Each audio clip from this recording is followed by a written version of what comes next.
Jay here, Stretford, Paddock. This is the Paper Talk. We're live, and we've gone live a little bit early because we finally had that news we've all been waiting for, haven't we?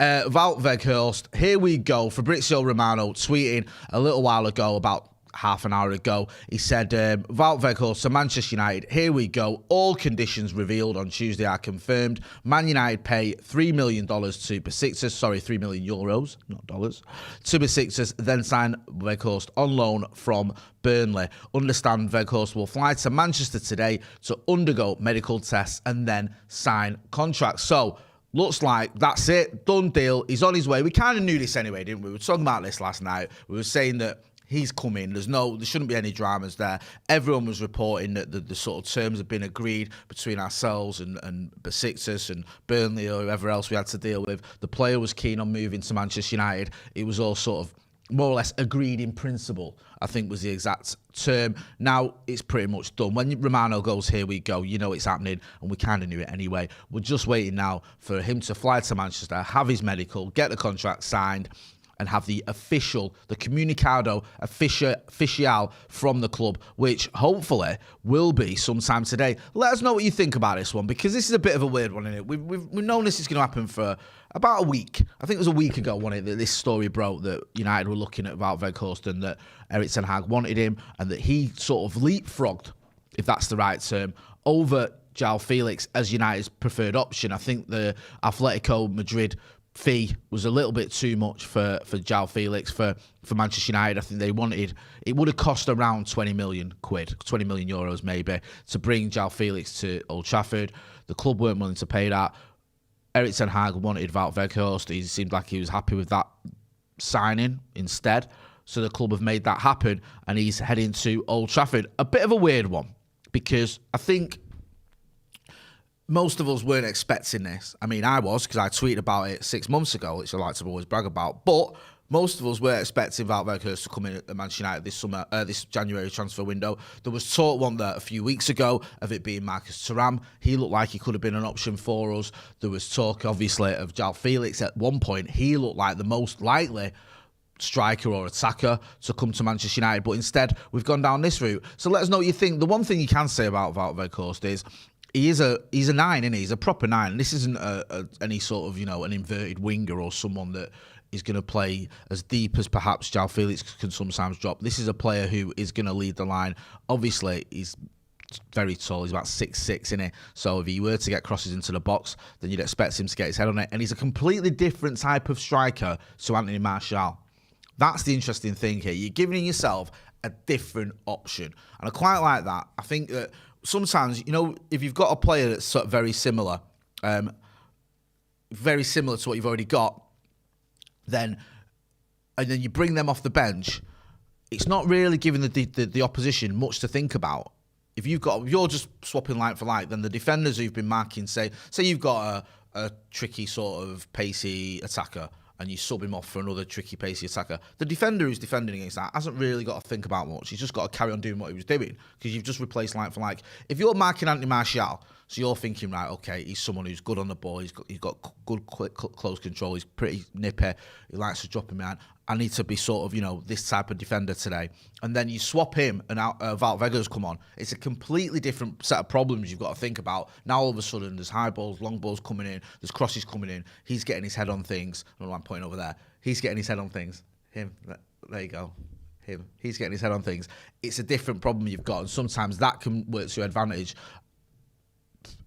as the attacking team, because, okay, you've mixed it up a bit now. Do you know what I mean? You've not just done a continuation of what you already had. Here's a tweet that I put out 6 months ago. People mocked me.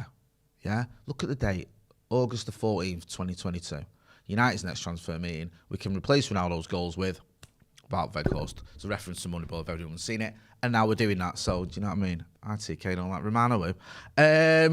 Let's have a look at some of your comments. Let us know what you think about this signing. I think you've all had a week to process it, haven't you? I think everyone's sort of had a week to think about it, to look at the odd clips of Wout Weghorst, to look at his record. I'll get to his record in a minute, to decide, whether you rate him or not. So I don't think this is coming out of the blue for anyone. This isn't like, like the Donny van der Beek signing. Do you remember that one? That went from no stories about it at all to a done deal within about 24 hours. This one, you've had a few days to process it. Stephen Brown says, Weghorst is back up to Martial. I agree. I think he's coming in as backup to Anthony Martial. I don't think he's coming in as first choice. Although, with Anthony Martial's injury record this season, there's a good chance Wout Weghorst gets quite a few games. DP Does Code says, think he'll score more than Felix at Chelsea. Good question, that. Well, it's got a question. It's a statement. Do you think he will? Do you think this kid will score more goals than João Felix will at Chelsea? Do you think he'll score more goals than João Felix would have for Manchester United? That's probably a more pertinent question. Santa Nut says, Jay, you broke the news on Twitter about us trying to sign De Jong. No surprises you predicted Weghorst. I love Santa Nut. Yeah, I tweeted. I do it all the time. Like, I think I tweeted when Sancho was having his medical as well. Like, United are in for Jadon Sancho. And there had people saying, God, you just realise that. Mo V says, Jay, you pronounce his name Vote. So it's Vote. Is it Vote Weghorst? Yeah? Or is it Vote Weghorst? Thanks for the heads up. I hate the fact that I'm awful at pronunciation. It's a big bugbear of mine. I am trying to get better. So thank you for that, Mo. Andy Moore says that the chant could be like Beatles About tune. Yeah. Watch out, Beatles About. Right, okay. Yeah, I get where you're going with that one. Good luck with it. You want to start off at Old Trafford? I'll join in with you, bro. 4C1D R4G3 sounds like some sort of number plate. Says Erik ten Hag has no idea about transfers. I'm guessing that's sarcasm. I presume so. 9966 says penalty box striker like Cavani, he'll do well. John Cowell, I like John. Says Weghorst is the new Joe Jordan. He's showing your age there, John. Joe Jordan was, I think, it was before my time, which says it all. But yeah, a big, strong. I know, and I've seen, what Joe Jordan was about. I know what you mean. He's a big, strong striker. He got his head on lots of things. Can be a little bit of a battering ram, but he's also. I don't want to just dismiss this kid as just purely a tall person. You know what I mean? He's not Kevin Francis from Stockport. He's got a bit about him as well. So I know some people look at it and go, oh yeah, you know what? His record at Burnley wasn't great. He's obviously a Burnley player. He went on loan to Besiktas. When he was at Burnley, he scored 2 goals in 20 games. Now you look at those numbers and you go, that's terrible. But I don't think, I'm not just making excuses can sign for United. This isn't MUTV. If I didn't think someone was good enough, I'd say it. But I don't think you can look too much into that. I think you have to sort of put it into the context of where Burnley were at the time, how they were getting on, how they were playing, how many chances he was actually getting playing for Burnley, and also what he's done elsewhere. He's had a very, very productive career elsewhere. His record's not that far off. It's not quite there, but it's not that far off. A goal every other game. And he's played in some good leagues. He's played in the Eredivisie, where he scored for AZ. He scored 18 goals in 49 appearances and 27 in 37 games. So, 2 solid seasons there. In the Bundesliga, he was at Wolfsburg and he scored, I'll just go through his numbers there for you. 3 years ago, 2018, 2019, in the Bundesliga, 34 games, 17 goals. Next season, 32 games, 16 goals. The season after that, which I think is his most prolific season, 34 games, 20 goals. And then he had 6 in 18 before he got that move to Burnley. This season, he's been on loan at Besiktas, 8 goals in 16 games. So it's not too shabby. And also, I don't like judging players off the World Cup. I'm not going to change my opinion now.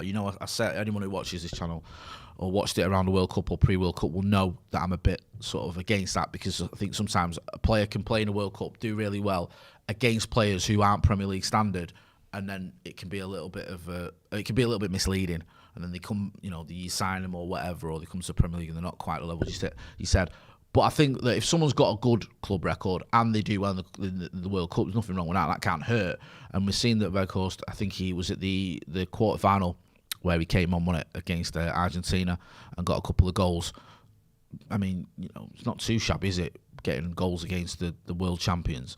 So there's obvious reasons why Erik ten Hag wanted him. And I do believe Erik ten Hag wanted him. I don't think this is a club-led thing. I don't think this is like we've done in the past, where I think Fred with Jose, where it was like, Jose, I don't think he knew who he was.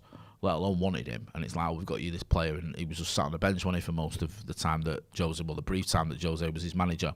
This seems like Erik ten Hag has said to Manchester United, here's a player I want, go and get him. And that seems to be Erik ten Hag's MO since he's coming at Manchester United, because there was all this talk of the revamping the scouting department, and this is going to be different, and all these sort of these lists that we've got, and we're going to support the manager and do this sort of stuff where we target players and we have a list for him. And he came in, and I think he sort of did his own thing, because Lisandro Martinez was his former player and is his former player. Tyrell Malacia was a player he knew obviously from the Dutch league. Christian Eriksen, I think, had trained with Ajax B team, plus everyone knows who Christian Eriksen is and what he's about, but there was a connection there between him and Erik ten Hag.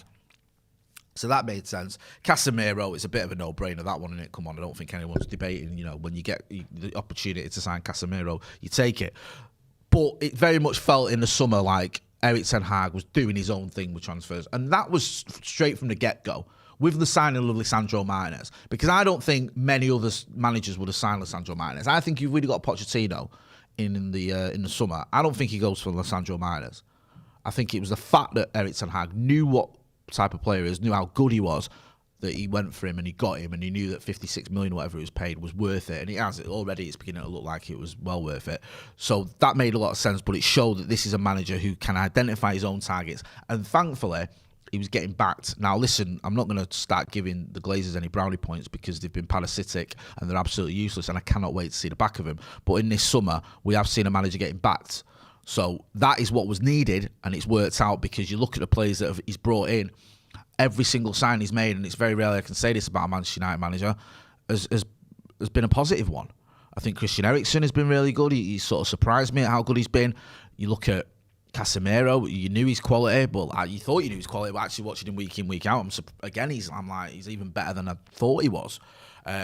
Martinez has just been a revelation. And even Tyrell Malacia, who was, 40 million euros. You can't get out for 40 million euros nowadays. And you've got a left-back who can do a very good job, who's also seems to have given Luke Shaw a bit of a kick up the backside. When Luke Shaw was dropped for those few games, I think it was the Liverpool, the Leicester and the Southampton game, and the Arsenal game, maybe, I think it was. And then he's come back from that, just being, in the form of his career. So that's worked out well. So you look at all these signings we've made. The only one that probably you might raise an eyebrow at, but even he did a job, sort of, was Martin Dubravka. And it's not ten Hag's fault that Newcastle recalled him. And he played a couple of games. I think he played 2 games. We won him in the Carabao Cup. And okay, he nearly gave me a heart attack against Burnley when he was letting the ball slide under his foot and all that nonsense. But you can't really grumble too much about the second or third choice goalkeeper you've bought. Yeah, it just seems to make a lot of sense what is going on, and I like the fact that Erik ten Hag wanted him. Don't know loads about him. Briefly, what he did at Burnley, and you can look at his stats and stuff, and you can look at clips, but I trust Erik ten Hag. I trust this manager. He seems to know what he's doing, and if he wants a player and he's going for a player, then I'm all about that. Jive 10 says, I have a good feeling about this guy. Big, strong lads. Mark Griffith saying it's great news to hear, smiley emoji. Brandon Chang says can't wait for him to play as number 9. Broken Star says look at the quality of attack and service he will get at United rather than at Burnley, who play deep, so you can't compare his results at Burnley to how good he can be for us. Ben Sorville says, sorry, I've just missed that, Ben. Oh, there it is. Wout debut. Vote, I think he's out. Someone was telling me to pronounce it. Vote debut v Palace then. Derby too soon. Would you have him if he's allowed? I don't even know if you can get it done in time. If it was done in time, would you stick him on the bench for the Derby? I would. All right, I would. Why not? Do you know what I mean? If it gets to that point where you just need to sort of, you're chasing the game or whatever, you just want to hoof it up to someone, I don't care. I will win the Derby. I just want to win it. Detwork says quadruple is still on. Let's go. Hooky17 says any option to buy. I've not seen one. I'll have a look at that because that's a good question. Is there an option to buy, or is it just a loan move? He's 30 years old, so he's not young, but he turned 30 in August, so he's probably got at least another couple of seasons in money at the top. Whether Erik ten Hag looks at this as anything other than a stopgap. I'm not so sure. I mean, it might even be a case if he comes to Manchester United, does madness, and then that makes Erik ten Hag want him for longer. You would imagine that United have a longer-term target that we're going to go for in the summer. We need a striker. Even by buying this kid, we still need getting him in on loan. We still need a striker. We need a long-term option. We have gone for post-30-year-old strikers almost exclusively for about 7 years now. You look at Zlatan Ibrahimovic, Edinson Cavani, Cristiano Ronaldo, Odi Nagalo.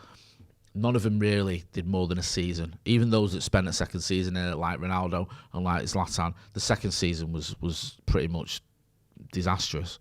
So I know obviously Zlatan had injuries, but I think the only striker we've bought, an out-and-out striker we've bought who's been a bit more long-term that I can think of is probably Romelu Lukaku. And it didn't work out for him, did it? So, yeah, I expect us to go in the summer for someone else. I wouldn't be surprised if it was maybe someone like Victor Osimhen or someone like that. But we'll have to wait and see. And like I said, whether he's viewed as an option to buy or just a short-term deal, if he does something spectacular, then who knows? Who knows what can happen? I'm just looking. There was a few stories doing the rounds this morning about Weghorst. I think even before we got the Here We Go, everyone was predicting, people were reporting that the deal was on. I think there was a story in the Mail about he's packed his bags, he's already set to come here. They said Manchester United have reportedly agreed to make a direct payment of £2.5 million to Besiktas to take Wout Weghorst on loan until the end of the season. And then they go on to say that they reported that a deal had been reached between the two clubs. It's now been revealed that United will pay the compensation fee straight to Besiktas as they look to complete the transfer, according to The Athletic. And this came on from a report from the Turkish outlet Fanatic, claiming that the striker has already packed his bags ahead of the move to United after being left out of the Besiktas squad for their league match on Saturday. Here's an interesting point. It says United are now facing a race to get Weghorst registered in time to be available for this derby clash with Manchester City on Saturday. His availability could also be determined by his fitness after the Dutch striker missed training on Wednesday after complaining about feeling pain in his groin, which may have left some United fans concerned about his fitness ahead of joining the club. So it'll be interesting there because he missed training apparently because he had a bit of an issue with his groin. So he's not going to rule him out of the derby anyway, even if we were to get the paperwork done in time. Do you want to see him feature in the derby, or do you think it's too soon to be buying players and then throwing them straight in? Let us know what you think. Harry Ewell, welcome to the academy. Thank you for your support, brother. Darren Cox, I followed this guy in the Bundesliga a few seasons ago. He was the best bet for goal scorer, just behind Lewandowski. I can't wait to see him in red. So Darren's been watching him. He's impressed. Let us know what you think. Do you expect him to do well? Do you want him to do well? Well, obviously you want him to do well. Do you want him to start in the derby or to play in the derby? I don't think he's going to start the derby. I think that'd be a bit far-fetched. But do you think he can come in, maybe even just off the bench, and offer us something? Like I said earlier, this is a player now who's completely different to the other attackers we've got. He's completely different to Anthony Martial. He's completely different to Marcus Rashford, who often plays down the middle as well. So it's great to see that we've given ourselves another dimension to our attack. I'm all about that. Fat Thor says, Jay, I think this guy would do well for us. He seems like a big fox in the box, someone who can work well in Ten Hag's system. By the way, why not Elanga to Besiktas? He could do with the minutes. Yeah, Anthony Elanga's been getting a bit of grief on him recently. I think people are sort of questioning whether he'll ever be good enough for Manchester United. He's got time on his hands. He's not having a very productive season. I think that's safe to say. I feel a bit sorry for the kid. Overplayed last season. Should never have got near, was it 27 appearances for Manchester United? I know he scored a few goals, especially, look at the one in Madrid. But his form deserted him. He should not have been getting thrown in, week out. I think he went about 18 games without a goal, and yet was getting thrown in by Ralph Rangnick. I think it's too soon to completely write him off, but it doesn't look great. I think a low move shows what you're about, and who knows, he could still have a future at Manchester United.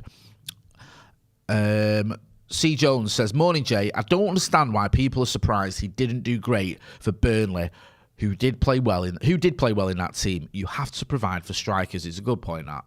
I think that Burnley team was pretty woeful, wasn't it? So like I said earlier, I don't think you can be too harsh on what Wout Weghorst did for Burnley. They were struggling right at the bottom of the table. They ended up getting relegated. They weren't scoring many goals. They weren't creating many chances. It was a bit of a disastrous season for them. And I think they had one slight uptick when Sean Dyche left, and then that petered out. You saw, I think, was it like Dwight McNeil, I think, had 1 assist in 40 games, whatever it was, before he got his move to Everton. It just wasn't a very, attacking-minded team or attack-minded team. Darth Scottish Devil 1986 says, Jay, we should bench him for the derby, and if it's 0-0 or 1-1, give him the last 10 minutes. I'd be up for that. I think that makes a lot of sense. He's a different option, and why not? If you're chasing the game, bring him on, hoof it up to him. I don't care. Just get that win. Vertigo says Elanga is okay as a squad player at best. Exit Light said, watched a load of his clips, highlights, and I have a feeling this guy could totally thrive under Erik ten Hag. I'll go 15 goals and as many assists by the time we clinch the Premier League Cup. I like that fact. Someone's asking, Richard Porter, I like that suggestion, has Joe finally calmed down after the City game? He was proper giddy, wasn't he, Joe, last night? I love that. And rightly so. It's exciting times, man. We're in a semi-final cup competition and we're favourites to win it. How often do you say that? Not very often. I know it has happened, obviously, but, it's a good chance of a bit of silverware. The old Carabao Cup and Manchester City getting knocked out. It's helped us because you'd have fancied them for it. They think they've won it 4 out of the last 6 seasons. And obviously, they're a team full of superstars. So seeing them knocked out Southampton was fantastic. Paul Lucas says, Andy presses. So that's going to be something that you'd expect Erik ten Hag will be fond of. Someone who can press. Saji Made says, he played well against us. Took some nice shots. He did, didn't he? Was it Harry Maguire gave a bit of trouble to? I think, I remember that game against Burnley. CC says, Weghorst to be a Giroud a la World Cup 2018. I'd be happy, hold up play and make space for the others. Hopefully can pop up with a couple of goals, especially headers. Yeah, Giroud didn't really score many goals, did he, in 2018? I don't think he scored any, but he won the World Cup. If your team's winning and you're contributing to that win, it doesn't matter if you're scoring the goals if someone else does. And if Weghorst comes in and United are winning football matches and he's helping us win football matches, I don't care if he doesn't score any goals as long as we win matches. And if we do, and he helps us do that, and he helps us hopefully win some silverware as well, then it'll be a very, very positive move. Dixie Dog says, Mbappe next season. Dan United 94 says, Jay, please can you pronounce Dinia Bilyeletdinov? I had to go. I like the way you're mocking me like I'm some sort of 3-year-old. Right, listen, I'm going to wrap it up there. Thanks for everyone who got involved in the chat and the comments. We'll be back later on. We've got the preview of the Manchester derby coming up as well. We'll also have, I think Stephen House is going to be doing a little bit of a tactical look at Manchester United for us. So make sure you are hitting like, share and subscribe. Much appreciated to everyone who got involved in that chat. We want to get to 700,000 subscribers by the end of the season. Well, not by the end of the season. We want to do it by the time Manchester United lift the Carabao Cup. Thanks for watching.